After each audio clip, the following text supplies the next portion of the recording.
Hi அஸ்ஸலாமு அலைக்கும். இஃப்தாருக்கு chicken bread pizza ready பண்ணியிருந்தேன். அந்த ரெசிபி தான் உங்க கூட ஷேர் பண்ணிக்க போகிறேன். ஃபர்ஸ்ட்டு பீட்சாக்கு வந்து ஒரு டொமேட்டோ சாஸ் ரெடி பண்ணோம். அதுக்கு 1 டொமேட்டோ 4 கார்லிக் எடுத்து குட்டி குட்டியாக கட் பண்ணி மிக்சர் கிரைண்டரில் ஆட் பண்ணிக்கிட்டேன். அது கூட 1/2 டீஸ்பூன் சில்லி பவுடர் ஆட் பண்ணி நல்ல ஸ்மூத்தான பேஸ்ட்டாக அதை வந்து கிரைண்ட் பண்ணி எடுத்துக்கிட்டேன்.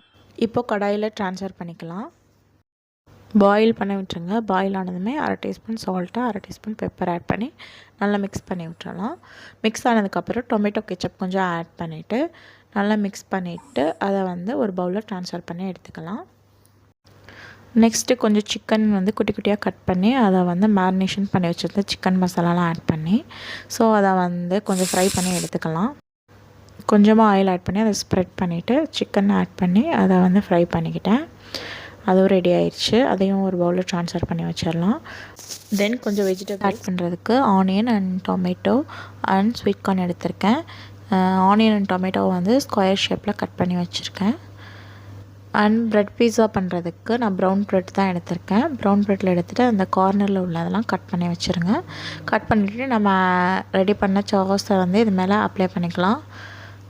அது நல்லா ஸ்ப்ரெட் பண்ணதுக்கப்புறம் மொசரல்லா சீஸ் ஆட் பண்ணிக்கலாம். மொசரல்லா சீஸ் எடுத்து நல்லா ஸ்ப்ரெட் பண்ணி விட்டுருங்க. நெக்ஸ்ட்டு வந்து இது கூட சிக்கன் அப்புறம் நம்ம வச்சுருந்த வெஜிடபிள்ஸ்லாம் ஓவனாக ஆட் பண்ணி சேர்த்துக்கலாம். அப்படியே ஓவன் வந்து 10 மினிட்ஸ் வந்து ப்ரீ ஹீட் பண்ணி வச்சுருக்கேன். பீட்சா வந்து ஓவனில் ஒரு 10 மினிட்ஸ் வச்சு பேக் பண்ணி எடுத்துடலாம். ரெடி ஆயிரும். நீங்களும் இந்த ரெசிபியை வந்து இஃப்தாருக்கு ட்ரை பண்ணி பாருங்கள். ரொம்ப சூப்பராக இருந்தது அண்ட் டேஸ்டியாக இருந்தது. கிட்ஸுக்கெலாம் வந்து ரொம்ப பிடிக்கும்.